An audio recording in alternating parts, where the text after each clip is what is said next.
शुभ प्रभात विद्यार्थियों। आज हम कक्षा 8 की 3.3 इस प्रश्नावली में है। 3.2 के 1-2 प्रश्न जो शेष रह गए थे उन प्रश्नों को आप लोगों ने होमवर्क से करना है।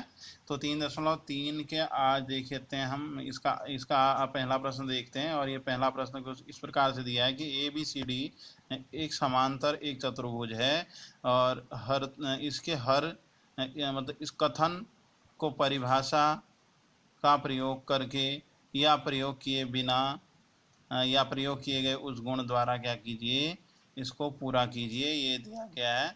ABCD आपको यहाँ दिखाया जा रहा है। ये एक समांतर हुआ है, चतुर्भुज है। अब इसमें एक दिया है आप AD और AD के बाद इक्वल टू लिख के यहाँ पर आपका यहाँ ब्लैंक दर्शाया गया है। तो आपने यहाँ पर रिप्लाई लिख दिया BC AB बराबर AD बराबर AD इक्वल BC। क्यों है BC? क्योंकि ABCD क्या था, एक समांतर चतुर्भुज था। ठीक है। और मतलब इस चतुर्भुज में क्या होता है, जो वो इसकी कैंसी भुजा जो सम्मुख भुजा होती हैं वो एक बराबर होती हैं। तो इसलिए ये क्या होती हैं, इसकी यहाँ पे लिख भी दिया हमने एक कोष्टक में। हाँ, सम्मुख भुजा एक समान होती हैं। तो AD बराबर हो गया आपका BC। ठीक है। अब इसी का अब दूसरे नंबर में कोण DCB दिया था इक्वल करके, यहाँ पे आपका ब्लैंक दिया था। और DCB के बाद आपने लिख दिया DAB। यहाँ देखेंगे DCB यानी C कोण, DAB यानी कि A कोण। इसमें आमने और सामने के कोण एक बराबर होते हैं। क्यों? सम्मुख कोण होते हैं वो। तो यहाँ पे लिख दिया एक समान होते हैं सम्मुख कोण। ठीक है। अब दिया है M कोण DAB प्लस M कोण CDA इक्वल टू उत्तर लिख दिया आपने, यहाँ दिया है 180 दिया है। अब ये क्यों होता है, इसके लिए आप परिभाषा देंगे। ये आपने दे दी क्योंकि एक समांतर जो चतुर्भुज होता है उस चतुर्भुज में आसन्न जो होते हैं कोणों का योग 180 होता है। और यह कैसे कोण है? आसन्न कोण है दोनों। तो इसलिए इनका योग भी क्या होगा? 180 होगा। अब चौथा नंबर दिया है OC इक्वल, यहाँ पे दिया था आपका ब्लैंक और इस ब्लैंक पे आपने लिख दिया रिप्लाई OA।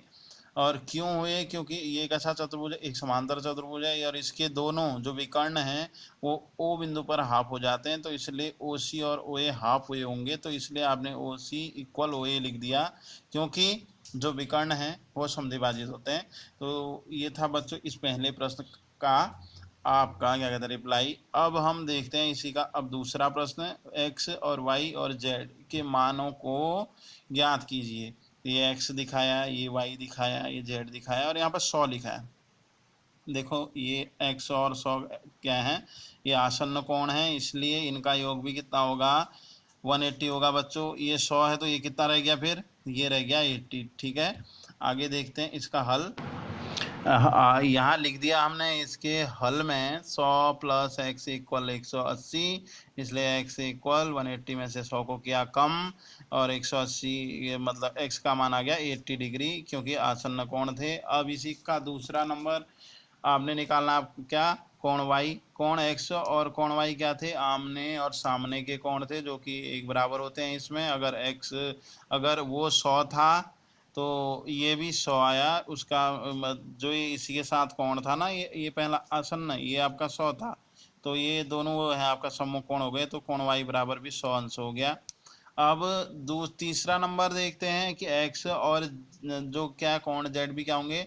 ये भी एक दूसरे के बराबर होंगे, क्योंकि ये सम्मुख कोण है। तो X का मान अगर 80 था, इस Z का भी आपका 80 आ गया। ठीक है। ये पहला नंबर दूसरे का क्या हो गया? पूरा हो गया। अब इसी में अब दूसरा प्रश्न देख रहे हैं हम। इसमें भी आकृति को आपने देखना है और देख करके ज्ञात करना है कोण का मान। ठीक है। देख करके हम क्या ज्ञात करते हैं? कोणों का मान ज्ञात कर रहे हैं। तो कोणों को आप देखेंगे, पहला X प्लस ये 50 इक्वल कितना होगा? 180। आसन्न कोण है, X का मान निकल जाएगा 130 अंश। ठीक हो गया बच्चों। कोण X बराबर कोण Y होंगे, क्योंकि आमने सामने और सम्मुख कोण है। तो इसलिए इसका भी मान हो गया 130। ठीक है। और कोण Z और कोण Y एक बराबर होंगे, क्योंकि एकांतर कोण हुए। तो एकांतर कोण ये लिख दिया कोण Y बराबर कोण Z, और कोण Z बराबर है 130। तो इसलिए XYZ का मान आ गया बच्चों 30 अंश, ठीक है। और इसका जो ये वाला है, जो तीसरा वाला है, इस तीसरे को आपने होमवर्क से करना है क्योंकि ये भी सेम है, ठीक है बच्चों। Okay, thanks.